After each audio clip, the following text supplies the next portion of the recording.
Right, so today I wanted to talk about something interesting that Charles Barkley said last night. I think it was, I don't know if it was during the national championship game or the one before that, but he said something interesting nonetheless, saying um, politicians want white people and black people to hate each other. And I think he mentioned the media as well, but um, he's very much right about this kind of stuff, that this racial tension and all this kind of stuff that goes on in society, it is absolutely what the politicians want and the establishment wants. Um, for many reasons, right? For many reasons.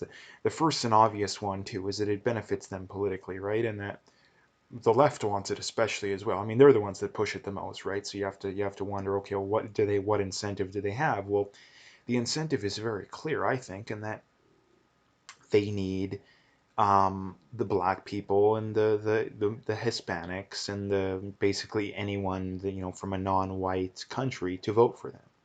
I mean, if you look at the voting numbers, it's whites overwhelmingly vote right, and um, non-whites vote overwhelmingly left.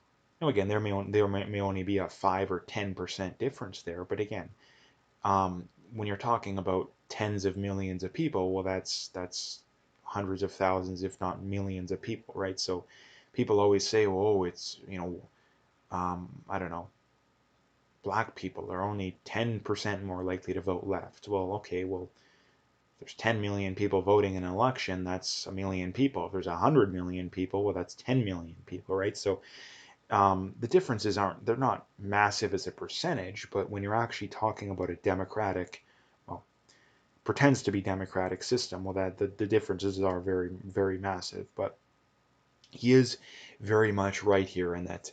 I mean, when it comes to minorities, I mean, the biggest thing holding minorities back isn't what the average person thinks it is. I mean, if you look at the worst things in society in reality, the things that people should hate the most should be the banksters, should be the establishment.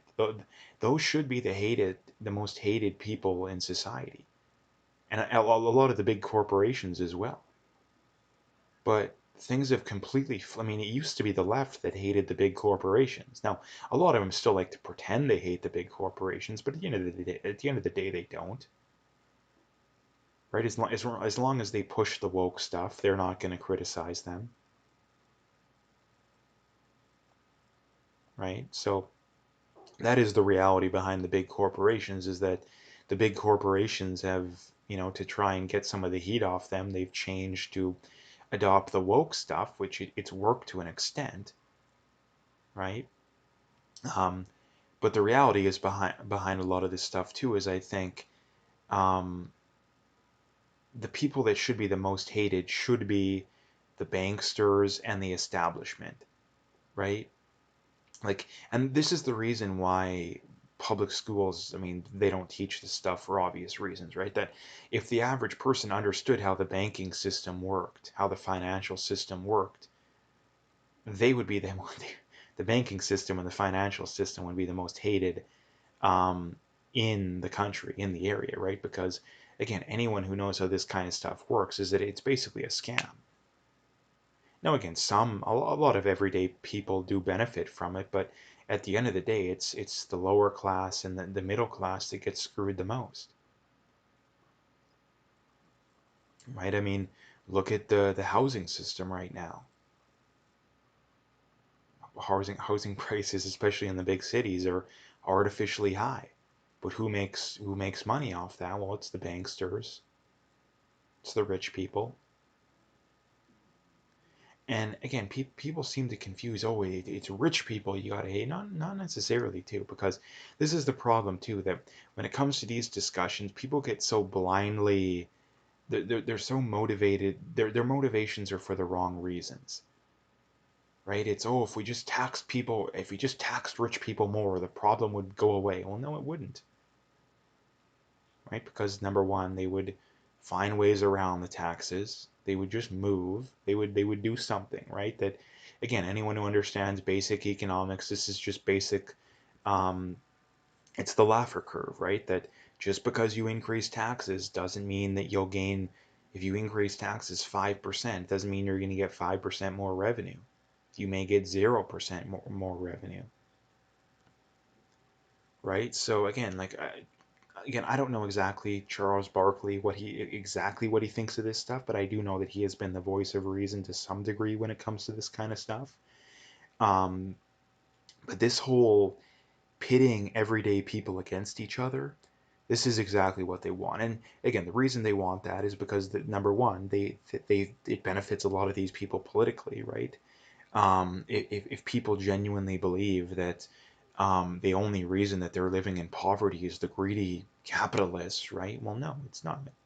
Capitalism doesn't hurt the poor; it helps the poor, right? Like it's just this stupidity of some people, and you hear all the time. It's, oh well, if Elon Musk donated a small percentage of his money to his workers, they could have this massive raise. Well, again, that's not how the real world works, right? Number one, the vast majority of Elon Musk's money, he doesn't have it in a bank account. It's almost entirely in Tesla stock or in properties or in assets that aren't liquid, right? So if you wanted to give all these Tesla employees or Amazon employees, take Amazon for example, if you wanted to give these Amazon employees a massive raise, well, what would Bezos need to do?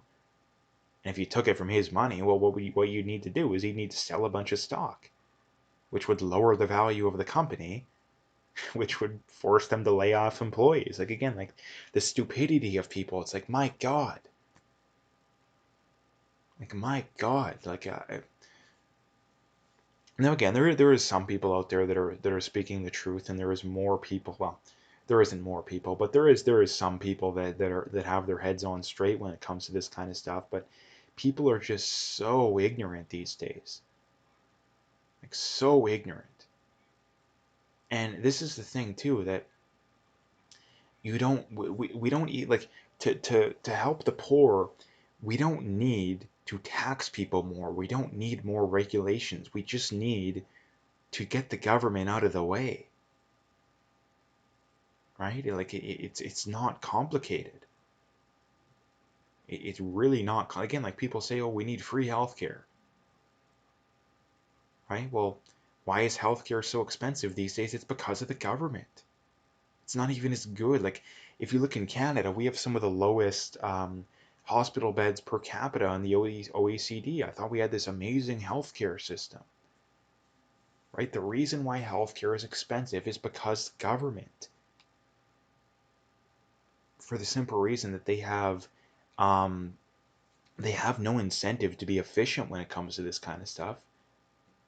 Again, when there's no profit mode, this is why you need a. I mean, for this would be an endless list of reasons, but the biggest reason you need a profit motive is because if there's a profit motive, then there's an incentive to provide quality. Take the healthcare example. There's an incentive to provide quality care at an affordable price. Because again, let's just say that we did go to a 100% capitalist system overnight, which obviously wouldn't happen, but hypothetically, doctors would be well, most of them at least, would be forced to provide care at an affordable price, because if they didn't, they would be out of a job. When people say, oh, what about if they form a monopoly? Well, monopolies almost never exist in free market systems, and number one, they always exist in heavily statist systems. And number two, the government is a monopoly, right? It's very funny that the public school system is basically a monopoly, and if even though it there technically is some competition, the people that are the anti-capitalists of the crowd, they want it to be a monopoly, right? The whole Rogers Shaw merger, everyone's all worried about that because, oh, they're gonna become more monopolistic and they're gonna jack up prices. But okay, well, you want um, the government to have a monopoly on healthcare, a monopoly on school. That's perfectly fine.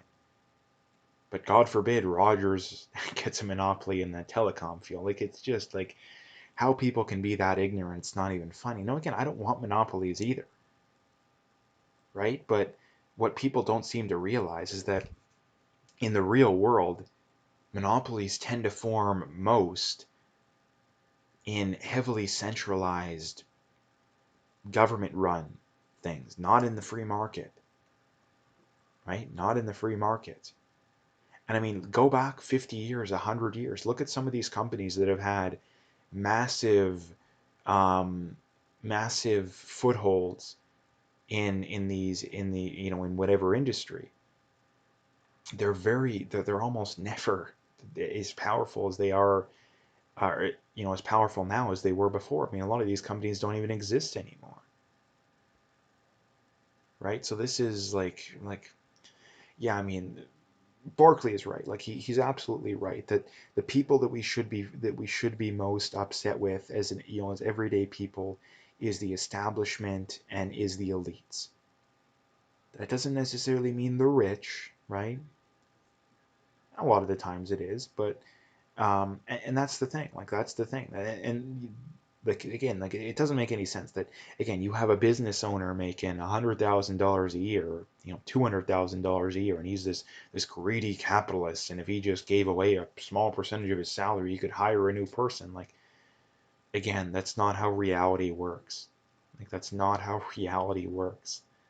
And again, those aren't the people that are holding you back the most, right? Those aren't the people holding you back the most. The people holding us back the most, like I say, are the banksters and the elites, right? And again, like another way you know this too is that the way the banking system is currently set up, it is impossible for everyone to be equal. It's physically not possible because the vast majority of money in creation was created solely through debt, which means that some people have to lose out. Again, do I want a system like that? No, but that's the reality of the system. And again, for all the people that want their free healthcare and free this and free that, that's how the system has to work.